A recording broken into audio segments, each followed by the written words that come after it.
योग वासिष्ठ के स्थिति प्रकरण में ऋषि वशिष्ठ भगवान श्री राम से कहते हैं, रघुनंदन, जैसे जो तरंगें भविष्य में प्रकट होने वाली हैं और अभी व्यक्त नहीं हुई हैं, वे समुद्र के जल में अभिन्न रूप से स्थित हैं। उसी प्रकार सच्चिदानंद घन पर ब्रह्म परमात्मा में भावी सृष्टियां उस सत्स्वरूप परमात्मा से पृथक नहीं है, क्योंकि उनकी स्वतः सत्ता नहीं है। परमात्मा की सत्ता से ही उनकी सत्ता है। जैसे आकाश सर्वत्र व्यापक होकर भी अत्यंत सूक्ष्म होने के कारण दृष्टि में नहीं आता, उसी प्रकार निरअवयव शुद्ध चेतन परमात्मा सर्वव्यापी होने पर भी दृष्टि गोचर नहीं होता। जैसे जलमय समुद्र में जो नाना प्रकार की असंख्य तरंगें उठती हैं, उनका वह नानात्व जल से पृथक भाव विकार वाला नहीं है। उसी प्रकार चैतन्य ब्रह्म स्वरूप चिन्मय समुद्र में तू, मैं, यह, वह इत्यादि रूप से जो प्रचुर नानात्व रूप में जगत भासित होता है, वह उस ब्रह्म रूप चैतन्य सिंधु से पृथक नहीं है। वास्तव में चेतन परमात्मा न अस्त होता है, न उदित, न उठता है, न खड़ा होता है, न बैठता है, न आता है, न जाता है, न यहाँ है और न वहाँ ही है। रघुनंदन, वह निर्मल चेतन परमात्मा स्वयं अपने आप में ही स्थित है। वही भ्रम से प्रतीत होने वाले जगत नामक इस प्रपंच के रूप में विस्तार को प्राप्त हुआ है। जैसे तेज ही तेज पुंज के रूप में और जल ही समुद्र के रूप में स्फुरित होता है, उसी प्रकार चेतन परमात्मा ही अपने स्पंदन भूत सृष्टि के रूप में स्फुरित हो रहा है। चेतन परमात्मा ही आकाश रूप से अवकाश प्रदान करता है, जिससे अंकुर को बाहर निकलने या फैलने का अवसर मिलता है। स्पंदात्मक वायु रूप से वह उसका आकर्षण करता है, जिससे अंकुर बाहर निकलता है। वही जल रूप होकर रस रूप से अंकुर को स्नेह युक्त बनाता है।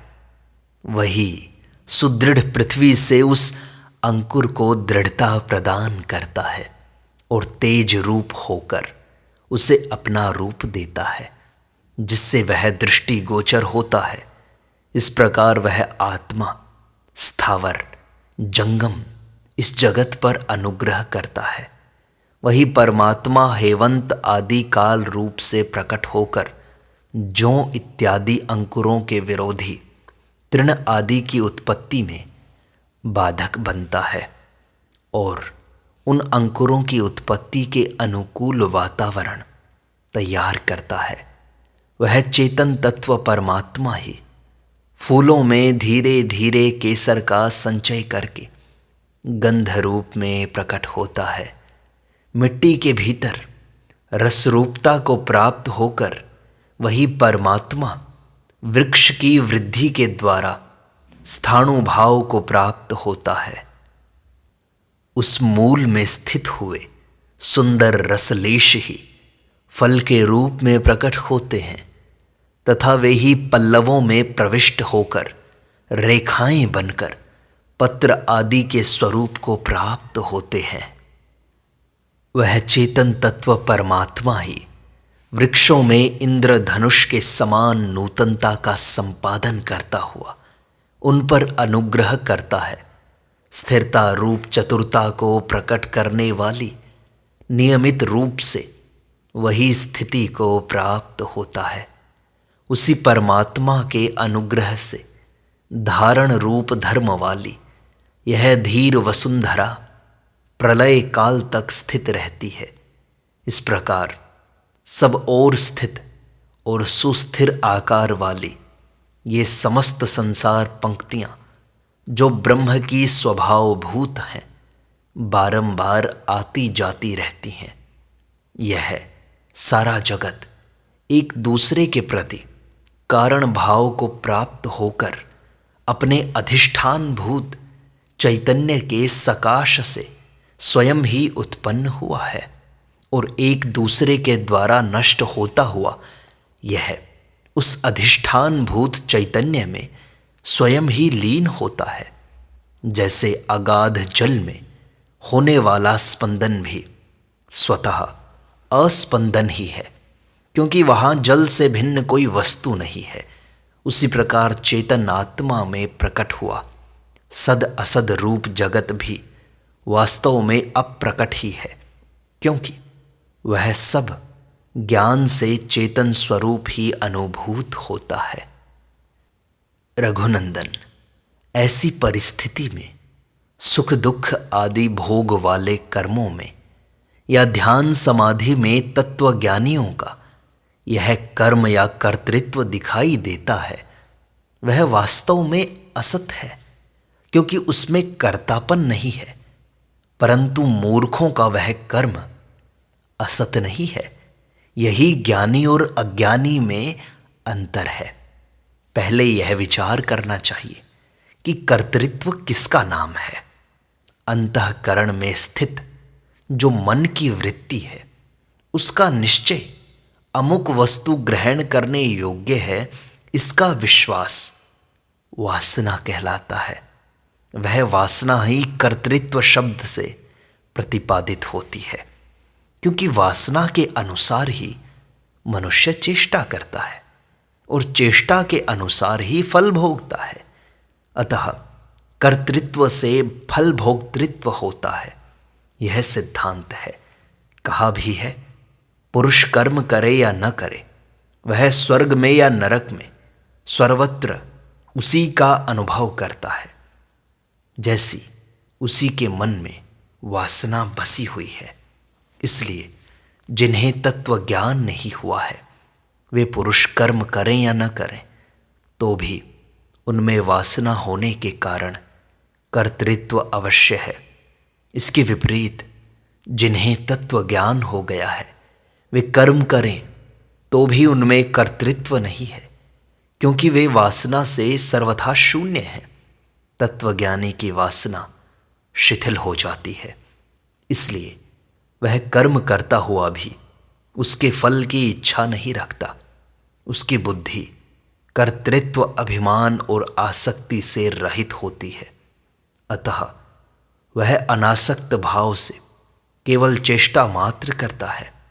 उसे जो कुछ भी प्रारब्ध के अनुसार कर्मों का फल प्राप्त होता है, वह उस सारे कर्म फल को यह आत्मा ही है ऐसा अनुभव करता है।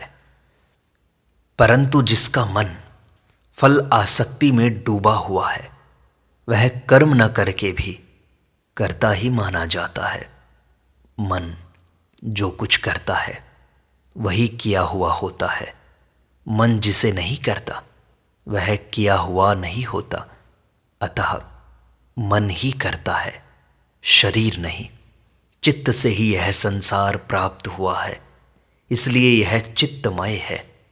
केवल चित्त मात्र होकर चित्त में स्थित है, यह बात पहले विचार पूर्वक निर्णीत हो चुकी है।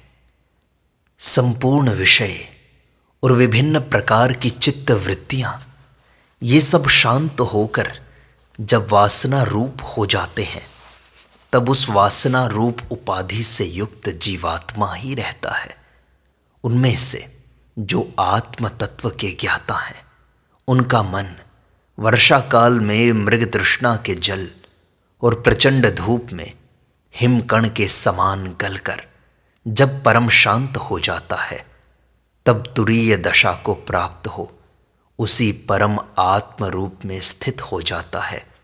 विद्वान लोग ज्ञानियों के मन को न तो आनंदमय मानते हैं और न अनानंदमय ही। उनका मन न चल है न अचल है, न सत है न असत है और न इनका मध्य ही है, बल्कि वह इन सब से विलक्षण अनिर्वचनीय ही है। जैसे हाथी छोटी तलैया में नहीं डूबता है, उसी प्रकार ज्ञानी पुरुष वासनामय चेष्टा रस में नहीं मग्न होता।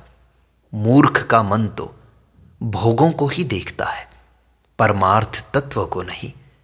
तत्वज्ञानी की चित्तवृत्ति सांसारिक विपत्ति में भी प्रसन्न ही रहती है। वह चांदनी की तरह भुवन मात्र को प्रकाशित करती है।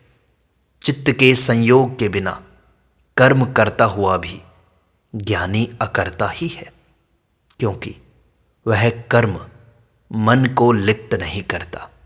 वह यत्न पूर्वक किए हुए हाथ पैर आदि के संचालन रूप कर्म के फल को भी नहीं भोगता।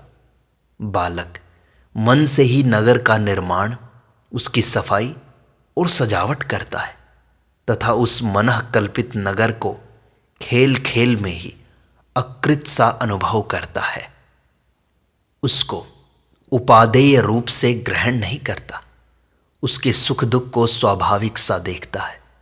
मन के द्वारा किए गए नगर के विध्वंस को वास्तविक विध्वंस समझकर खेल खेल में दुख का सा भी अनुभव करता है। साथ ही साथ यह भी समझता रहता है कि यह वास्तविक दुख नहीं है। उसी प्रकार ज्ञानी कर्म करता हुआ भी वास्तव में उससे लिप्त नहीं होता, जिसका मन पूर्ण आत्मा में ही संलग्न है। उन ज्ञानियों की दृष्टि से तो वस्तुतः संसार में मोक्ष नहीं है। जिनका मन आत्मा में संलग्न नहीं है, उन्हीं लोगों की दृष्टि से यह बंधन मोक्ष इत्यादि सब कुछ है, किंतु वास्तव में न तो बंधन है, न मोक्ष है, न बंधन का अभाव है और न बंधन के कारणभूत वासना आदि ही है। परमात्म तत्व का ज्ञान न होने से ही यह दुख है। यथार्थ ज्ञान से उसका लय हो जाता है।